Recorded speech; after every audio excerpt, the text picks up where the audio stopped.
অনলাইনে কোনটা সত্য কোনটা মিথ্যা বুঝবেন কিভাবে? অনলাইনে কোনো তথ্য সত্য কোনটা মিথ্যা তা ব্যবহারকারী নিজেই শনাক্ত করতে পারেন বলে জানিয়েছেন সাইবার নিরাপত্তা বিশ্লেষক জেনিফার আলম। অনলাইনে কিভাবে নিরাপদ থাকবেন সে ব্যাপারেও কিছু টিপস দিয়েছেন তিনি। অনলাইনে দেখা যে কোনো তথ্যের সূত্র যাচাই করতে হবে।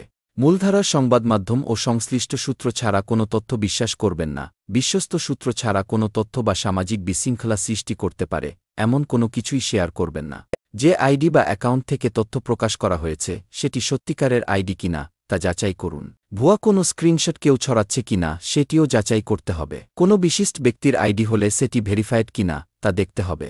ভেরিফায়েড পেজ বা আইডি হলে সেটি ওই ব্যক্তি বা প্রতিষ্ঠানের সত্যতা নিশ্চিত করে। এই সময়ে অনেকেই অনেক লিঙ্ক শেয়ার করছেন। যে কোনো লিঙ্কে ক্লিক করার আগে দেখে নিন এটা নিরাপদ কিনা। কোনো লিঙ্ক বা ওয়েব ঠিকানা নিরাপদ কিনা তা পরীক্ষা করার বিভিন্ন সাইট আছে অনলাইনে।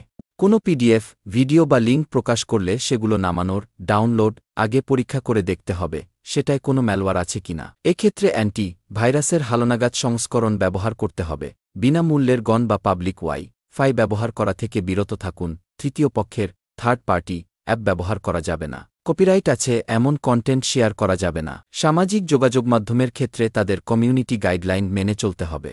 অনলাইনে নিরাপদ থাকতে যেসব অ্যাপ আপনি ব্যবহার করছেন সেগুলোর নিরাপত্তা সুবিধাগুলো সিকিউরিটি ফিচার চালু করে রাখুন। অপরিচিত কারো কাছ থেকে আসা মেইল, সংযুক্ত ফাইল, লিঙ্ক, ভিডিও, ছবিতে ক্লিক না করাই ভালো। আপনার ব্যক্তিগত ওয়াই-ফাইয়ের পাসওয়ার্ড, সেলফোন এবং যেকোনো আইডির ওটিপি, পাসওয়ার্ড এবং কিউআর কোড কারো সঙ্গে কখনোই শেয়ার করবেন না। কাউকে এটি জানানোও যাবে না।